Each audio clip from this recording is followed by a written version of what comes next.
what would you say to somebody, either they're a brand new content creator, they're a content creator, or they're a small business owner, and they're trying to create their own brand. They're trying to create their own message.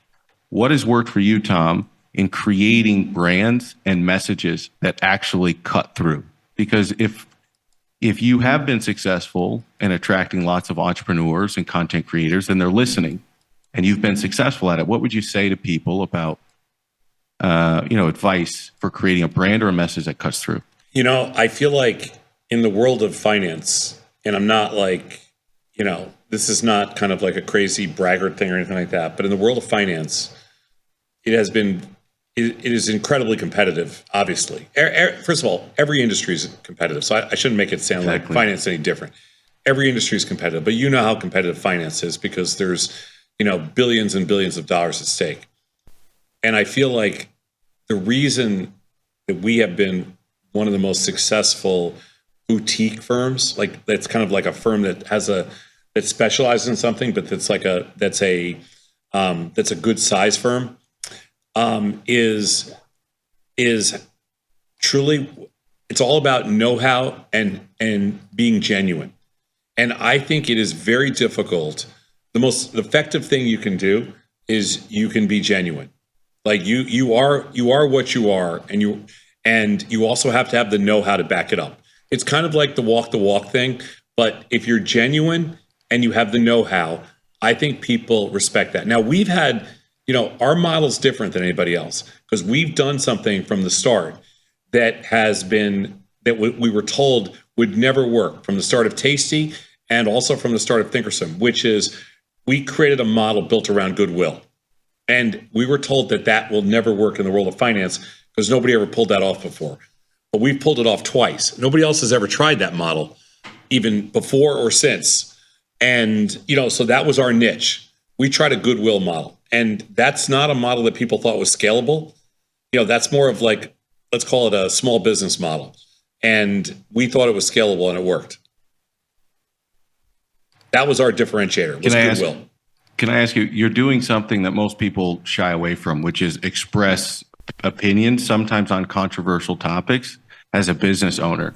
What would you say to people on whether or not that's actually a desirable activity in 2024? If somebody's starting a brand new business, would you tell them to express their opinions on controversial topics, or would you tell them the same thing that Michael Jordan said? Or what did he say? Something like Republicans buy sneakers too. Like what do you think makes the most sense starting a business in 2024 and expressing yourself? Yeah. I mean, listen, I love Michael Jordan. I wish he hadn't said that because the reality is if he had said what he really felt, people would still buy his sneakers. And the reality of Tasty and all the stuff that we build is that, one of the things that we've lost in the last decade or so is this ability to communicate discourse. Like really, one of the things that I think almost everybody, and I'm taking rational people here, but I am totally fine having a group of friends that doesn't think the way I think, or having, family members that don't think the way I think, or running a business where not everybody here thinks the way I think, socially or politically or anything like that. And I'm totally fine. We have hundreds of thousands of customers, and I think there are literally hundreds of thousands of customers that don't think the way I think about politics, about religion, about life and social issues and all that kind of stuff. But I think there is an incredible mutual respect. And I mean, I get the emails every day. Tom, I hate the way you think, but I love you guys. And I think that I feel the same way. Like, okay, I don't agree with the way you think, but we have a mutual respect because we're able to deliver what I call goodwill, which is I am going to build you the best technology. I'm going to tell you everything that I know. Tony's going to tell you everything that he knows about trading. We're going to hold nothing back. And you figure it out from there. And I don't think there's another firm in the world that does that. And I think people can accept both the intellectual challenge, the social challenge, the political challenge, all of that. And so I think that there are certain firms where you can get away with that. There are certain venues, there are certain firms, there are certain times where that's fully acceptable. I think if you don't have that relationship with your customers, I think it's very difficult. I think you'll get into situations. I forgot who it was last week.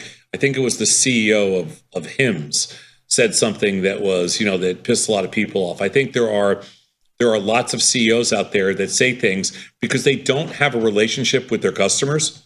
They don't have a relationship with their product. They don't have that goodwill. And so it really depends. Like I'm telling you, if Michael Jordan had said something that offended me politically or socially or anything else or religiously, I don't care. I was still going to be a Michael Jordan fan no matter what. It didn't matter. It didn't, none of that mattered to me. I much prefer what Barkley said, which is I'm not a role model. That I can appreciate. Let me test his theory. Let me test your theory, Tom. Okay. Your Tesla's coming up for a renewal on your lease soon. You gonna be buying another Tesla? Well, I own it, so it's not coming up for renewal. Hypothetically speaking, we know you're a rich I'm giving you a pompous. setup. Go You know what ahead. I'm talking about. No, I'm just saying. Answer the question. You have a Tesla. You've seen how garage doors hit it, and it does scratch like any other car. It's a car like any other car. So, what would you buy another Tesla? And Elon said some things you don't disagree with. correct. That have rubbed you the wrong way. That's correct. So as a consumer, are you going to make different choices? I do not have the same relationship with Elon as I felt like I had with Michael Jordan as a sports fan, and Elon as something else. But Elon's no role model, I understand. I never thought he was. right? But my feeling about certain people like Elon, I'll give you a perfect example. I had an opportunity to invest privately in Elon's I'm amazed that you're going to mention this. This XAI? is very good. I'm very proud of you. XAI. Proves how genuine you really are. Oh my God! I mean And you that. passed it up, Tom? I had an opportunity Oh. to invest privately in Elon's XAI Yes. on a one-time offer, and I turned it down. Yes. And so did Scott, and he turned it down too. Yes. And we both turned it down for the same It reason. was not offered to me. We turned it down. We turned it down because I would have taken that free money so quick it would make Because- your head spin, Victor. Elon pissed me off. I didn't doesn't sell that my So Tesla- would Tesla. isn't you that the- buy another Tesla for argument's sake if you were Tesla? Probably. But you wouldn't invest in his fund. Right. Interesting. Well, let me say this. Let me say this before I get out of here, which is when not I a fund. first I wouldn't started invest in doing his company. content, I His was in company, my whatever. mid-20s, I think, and I didn't say anything. I didn't know I wasn't saying anything. Hold on. but Start everything I that said sentence again. was Start that sentence again. What'd you say? Sure. You're No, I didn't hear what you said. Here, Tom. When I first started doing content in my mid-20s, Yeah. I didn't say anything, but I didn't know I wasn't saying anything. In other words, everything I said, it wasn't going through a filter like somebody was saying, tell me what you're going to say. We're going to scrub it for compliance or whatever. But I knew the game and I knew what I could say. I knew what I couldn't say. I knew what would be controversial, what I should stay away from. And I said next to nothing. And I didn't realize I wasn't saying anything. And then came a point I knew I wasn't saying anything, but I didn't want to take risk in my career. I didn't really want to take a ton of risk in terms of offending people.